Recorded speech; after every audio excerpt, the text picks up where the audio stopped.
There's a battle going on between two parts of you. On one side, we have the body mind, and they're on the same side. They want answers, they have plans, and they want to take next steps, but there's too much that's unknown. Not everything is moving yet. And on the other side is your soul, is your destiny. It's your life lessons that you need to go through to move in the direction of your soul. And they're not talking to each other right now. We are in the liminal space, the space in between. We're in the eclipse wormhole, and we're looking forward to the final eclipse of 2026, which moves from Aquarius Leo to Pisces Virgo. This is hearkening back to 2025, and it's going to take us into 2027. This is big. We have a third player in the mix, and that mix promises to disrupt, upend, change, catalyze new beginnings through losses and letting go and releasing of whatever it is that you've been holding onto. I liken this energy to trying to grip sand. Have you ever done that at the beach? It just falls out between your fingers. It is impossible to grip. So there's one remedy and only one remedy during this eclipse season. And I'll let you know what that is as we get into it. Welcome. My name is Kenlyn, and this is Consciousness Astrology. I weave in the gene keys and human design every now and then so that we can decode what is ours to do in this evolutionary moment. Reinvention is the theme. You can see it in the cultural zeitgeist. You can feel it in your personal lives. If you're up for reinvention and you want support knowing your own codes and how to navigate this time, book a call below. So let's get into the Pisces full moon partial lunar eclipse. It's happening on the 27th, 28th of August, depending on your time zone, at 4 degrees 54 minutes. Let's call it 5 degrees. Now it's conjunct the North Node. The North Node's in Aquarius, but by degree, they're very close. This is a North Node eclipse. This is future destiny. This is where you're going. It's fated. Across the way is the sun, and the sun is in Virgo. The Virgo sun is ruled by Mercury and happens to be conjoined with Mercury in this eclipse. And the South Node, which is in Leo, but by degree is also conjunct the Mercury and the sun in Virgo. So now we're back to the Pisces-Virgo axes. Remember that? It was a big one. It's probably the longest axis that we have been in for a while and will be in. It started September 17th of 2024. Last week's video talked about the dates of this eclipse as well as the houses that it affected in your chart from your rising sign. This week, we're going to talk about the energetics of these eclipses and also prepare us for February 20th, because it is the exact same eclipse in reverse. Yeah, this is big. So I had the eclipse planets and points on in 2025 in this Virgo Pisces axis, and so much got cleared away. So if you have like 0 degrees Pisces Virgo to maybe like 10 degrees, this is your personal eclipse. This something big is going to change, and it's probably been brewing since 2024. These things don't come out of the blue. These are cycles, and cycles layer on each other, and then they have other planets join them. And this time we're joined by the great awakener, the catalyzer of change himself, Uranus, and it's forming a T-square. So imagine that the sun and the moon are opposite as they are in a full moon. And then we have this T-bone of this square, this T-square with Uranus. I have that in my natal chart, so I know what that feels like. And when I have complained about it, and I have, a really good astrologer friend of mine said, listen, that T-square is what made you who you are. And so in that way, I'm grateful because I have a lot of grit. I've had to overcome a lot of things. I've had to dig deep to find out who I am, to suffer whatever challenge or defeat or failure, and to rise back up. That's the name of the game. So if you're here on Earth School thinking that it shouldn't be this way, I just want to normalize it for you. No, Earth School is challenge, it's obstacles. Everybody wants ease and flow. And yeah, when that happens, that's awesome. More ease and flow, yes. And challenge, like think of the cosmos, it's in a wheel and geometry happens. Sometimes there's trines and sextiles, that's harmony and flow. And sometimes it's oppositions and it's squares, and they challenge and support new growth, new change so that things don't get stagnant. So if you think of it that way, you might be able to lean in more to the change that's happening in your own life. I sometimes say it's just time to take my medicine, whatever it is. Because if we are looking at someone else on the outside thinking they have their shit together, they must be amazing, look at their rags to riches story. How come I don't have that? I must suck. Or I have to fix myself even more so I have that. That's just a hungry ghost. And you're now a hamster on a habit trail wheel. And that's no fun. That's the thing that actually exhausts you. And right now, we're asking ourselves questions around our energy level. Is it worth my time? Is it worth me doing this? Is it worth the effort for me to do it? And frankly, a lot of that's changed. Things that were worth the effort are now not worth the effort. And we're sitting in the liminal because we don't know what is worth the effort. And that's legit. And that's a season. It's not forever. It's just a season as we go through a gear shift change. And if you're somebody who has a Sag rising, a Gemini rising, a Pisces or Virgo rising, you're going to be in a gear shift moment because the houses that are affected by the sun and the moon opposition in this eclipse, and eclipses are reboots anyway, but then we throw Uranus in there, causing massive upheaval, change of directions, upending our plans as we had them, as we know them, as we want them, and shifting gears. It's a whole gear shift. It's a turn of the wheel for you. So look at where Pisces and Virgo are in your chart. By now you know, because we've been talking about it since 2024 and talked about it in the last video. And then throw in, where is Uranus in Gemini? Where's Gemini in your chart? So identify Pisces, Virgo, and then identify Gemini.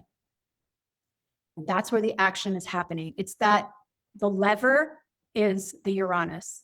The Uranus in Gemini is the lever. And those planetary influences are not causing things to happen. They're mirroring what is happening on planet Earth. We just happen to live in a dimensional reality that has the planets and ourselves in a conversation. Outside is inside, inside is outside. So you can track what's happening in your life, at least have an understanding of what's being asked to reinvent. So I just got an email right before I was doing this transmission from a guy named John Berghoff. He teaches facilitation inside of big organizations, and he's speaking next month at the Conscious Capitalism CEO Summit. And I wanted to share with you what he said because his whole email was about reinvention. And I was thinking, oh, is he finally catching on? Maybe he follows astrology, maybe it does not. But he was saying that he was meeting behind the scenes with people that were organizing this conscious capitalism, and they all are getting that there's no more going back, that there's actually even no more stable. And they're seeing that even though that's confronting, there's this sense that they want to know the truth. He says it's confronting, but I believe CEOs attending would prefer to see the world clearly and honestly so that they can act wisely. Business leaders have to organize differently, they have to lead differently, and they have to build the capacity to reinvent. And the world didn't work like that before. The world used to work on patterns of repeat and repeat. You just keep doing the same and then you scale it and you get bigger and you scale it. And that's how we got to where we are. And now we have big change that's being catalyzed from the depths outward. And so those strategies are not working anymore. The people don't even want that anymore. All of our behaviors are changing around that. So it is pretty maddening to try to plan and create the future when you don't know what it is. So that means that you have to listen and tune in. And so last week's message was to create the white space and to tune in. This week's message is a couple things. First of all, we have Mercury in the picture. Now, Mercury is the ruler of Gemini, where Uranus sits, and Mercury is the ruler of Virgo. So with this Mercury, we can engage ourselves in deeper questions. And I think these deeper questions get to go to the higher self because Pisces is involved. So we want to ask questions not to our minds, our analytical minds to figure it out. We want to ask something that goes below, deeper. Something like, what do I really know? Ask yourself that and just be quiet. Don't consciously think, just be quiet and let the energy drop. Sometimes it's nothing, and sometimes it's a very still, small voice. And when I have faced the truth of what I really know, it can serve as something to direct my actions by. I even knew the month that my dog was going to pass many, many years ago. I forgot about it because my conscious mind couldn't take it in, but I had said it out of my mouth to someone. I think my dog's going to pass in July. And then I forgot about it. And when she did pass in July, that was of 2012, a friend had to remind me that I actually said that. So there's a way that we are already connected. We are spirit in a body. Everything is available, but we agreed in Earth School to forget and then to go along the path of remembering. So simple things like asking that question can tap you into deeper truths.